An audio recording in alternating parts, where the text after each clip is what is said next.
Men O'zbekiston Milliy metrologiya instituti akustika ultratovush tebranish laboratoriyasi mutaxassisi Sultanov Diyorbekman. Hozir siz bilan ko'rib o'tadigan etalonimiz birlamchi va ikkilamchi tebranish kattaliklarini kalibrlash etaloni. Bu etalon Spectra Dresden Germaniya kompaniyasi bilan hamkorlikda yaratilgan.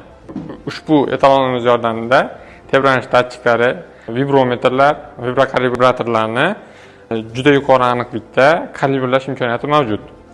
Etalonimiz umumiy 4 ta qismdan tashkil topgan bo'lib, quyidagi qismimizda biz ham birlamchi, ham ikkilamchi metod asosida, usul asosida kalibrlashni amalga oshira olamiz.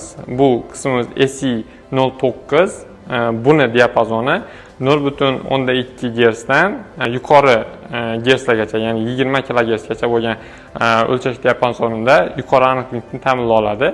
Bu qismimizdan ham birlamchi, ham ikkilamchi etalon sifatida. Keyingisi bu SI10. Bu qismimizdan faqat ikkilamchi etalon sifatida foydalanamiz. Quyidagi qismlarimiz orqali esa biz gorizontal va vertikal tebranishlarni hosil qilib, tebranish datchiklarini kalibrlashdan o'tkazishimiz mumkin. ISO standartining 16063 seriyasini 11-qismi asosida kalibrlashdan o'tkaziladigan tebranish datchiklarimizda biz lazer interferometriya metodidan foydalanamiz.